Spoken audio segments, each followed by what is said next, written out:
Dans cette vidéo, nous allons parler de la biodiversité. La biodiversité pourrait définir la diversité de tous les êtres vivants présents sur Terre.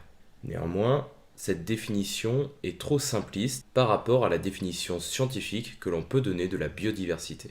En réalité, la biodiversité se définit par 4 composantes bien différentes. Premièrement, la biodiversité peut se définir par la biodiversité, la diversité des écosystèmes présents sur Terre.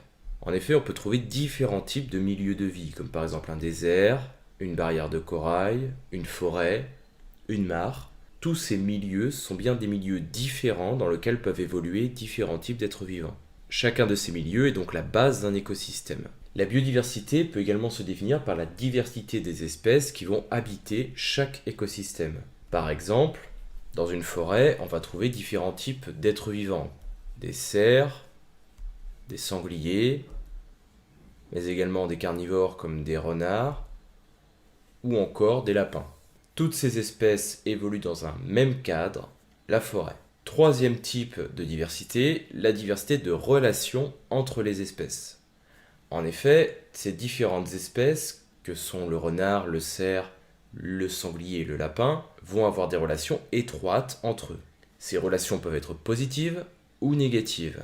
Premier type de relation négative, la prédation, comme par exemple lorsqu'un lion va se nourrir d'un zèbre. Ici on voit une lionne qui est en train d'attaquer un zèbre. On a bien un prédateur qui va tuer un autre animal pour s'en nourrir. C'est une relation de prédation. Deuxième type de relation négative, le parasitisme. Dans ce cas, on voit un moustique en train de pomper le sang d'un être humain. Ici, on a bien une relation de parasitisme, c'est-à-dire qu'on va avoir un animal qui va nuire à un autre animal pour son propre bien-être. Il existe également des relations positives. Exemple de relation positive, la symbiose. Ici, nous avons l'exemple du lichen. Le lichen est une structure qui est issue de l'association entre un champignon, la plupart du temps microscopique, et une algue verte et ou d'une cyanobactérie. Ainsi, ces trois organismes s'associent dans une relation symbiotique où chacun dépend de l'autre et où la vie n'est pas possible individuellement. Une relation de symbiose est donc bénéfique pour l'ensemble des organismes et indispensable. Autre type de relation, la coopération. Exemple de coopération, celle qui unit les abeilles ou tous les insectes pollinisateurs aux plantes à fleurs. En effet, pour se reproduire, certaines plantes ont besoin que des abeilles ou des insectes pollinisateurs disséminent les grains de pollen produits par les étamines de la fleur sur le pistil d'une autre fleur. Les insectes pollinisateurs comme les abeilles vont donc se charger de ces grains de pollen lorsqu'ils iront butiner la fleur pour extraire le nectar. Puis en butinant une deuxième fleur, elles vont déposer ces petits grains de pollen sur le pistil de celle-ci, ce qui va permettre la pollinisation.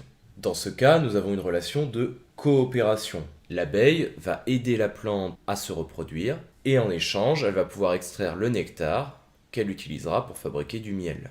Troisième type de diversité, la diversité génétique. Les êtres vivants d'une même espèce possèdent la même molécule d'ADN avec le même nombre de gènes. Néanmoins, il existe des variations de ces gènes que l'on appelle des allèles.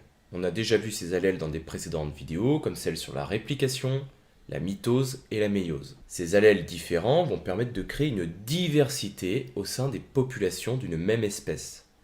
Ainsi, si on prend cette population de coccinelles, on peut voir que même si ces individus appartiennent à la même espèce, ils sont tous très différents les uns des autres, puisqu'ils possèdent des petites variations de leurs gènes, que l'on appelle des allèles.